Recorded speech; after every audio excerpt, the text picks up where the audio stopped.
अधर्म पर धर्म की स्थापना के लिए महाभारत का युद्ध लड़ा गया, जिसमें कौरवों और पांडवों दोनों की तरफ से कई महान योद्धाओं ने युद्ध भूमि में अपने प्राण त्याग दिए।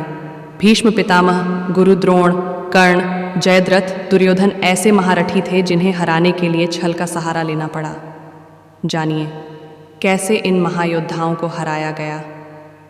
भीष्म महाभारत के महायुद्ध के सबसे सर्वश्रेष्ठ योद्धाओं में इनका नाम आता है। इन्हें इच्छा मृत्यु का वरदान प्राप्त था। भीष्म बेहद ही पराक्रमी और भगवान परशुराम के शिष्य थे।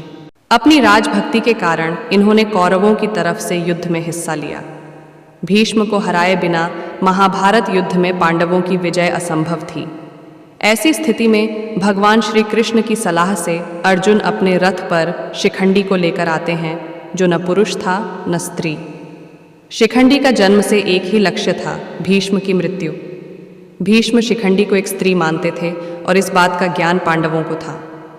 भीष्म ने स्त्री पर अस्त्र शस्त्र नहीं उठाने की प्रतिज्ञा ली थी, जिसका लाभ उठाते हुए अर्जुन ने युद्ध के 10वें दिन भीष्म को बाणों से छलनी कर दिया और भीष्म बाणों की शैया पर लेटे लेटे अंत तक युद्ध देखते रहे। भीम अश्वत्थामा को मारने वाली बात कह रहे थे। उस समय श्री कृष्ण ने शंखनाद कर दिया, जिससे द्रोण बस अपने बेटे के मरने की बात सुन पाए और उन्होंने अपने अस्त्र शस्त्र रख दिए।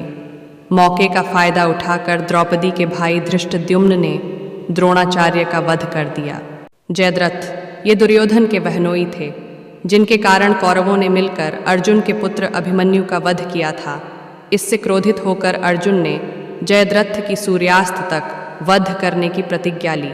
कौरवों की पूरी सेना जयद्रथ के बचाव करने में लग गई, जिस कारण उसका वध कर पाना असंभव था।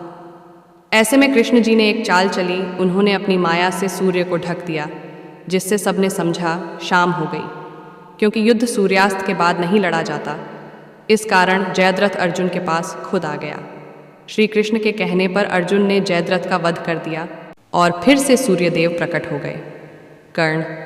कर्ण ने भगवान परशुराम से शिक्षा ली थी, लेकिन उन्होंने ये शिक्षा अपने आप को ब्राह्मण बताकर ली थी, जिस कारण परशुराम ने कर्ण को शाप दिया कि वह उस समय अपने विद्या भूल जाएगा जब उसे सबसे ज़्यादा इसकी ज़रूरत पड़ेगी। अर्जुन से युद्ध करते हुए कर्ण के रथ का पहिया भूमि में धंस जाता है। उस समय निहत्थे कर्ण पर अर्जुन दिव्यास्त्र चलाकर उनका वध कर देते हैं। भगवान परशुराम के शाप के कारण कर्ण इस आखिरी समय में अपनी विद्या भूल जाते हैं। दुर्योधन महाभारत युद्ध के अंत में दुर्योधन का वध छल पूर्वक किया गया था।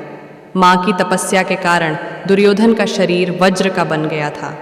दुर्योधन और भीम के बीच गदा युद्ध हुआ, जिसमें कमर से ऊपर प्रहार करने का नियम था, लेकिन श्री कृष्ण के कहने पर भीम ने दुर्योधन की कमर के नीचे वार किया, जो उसका निर्बल हिस्सा था।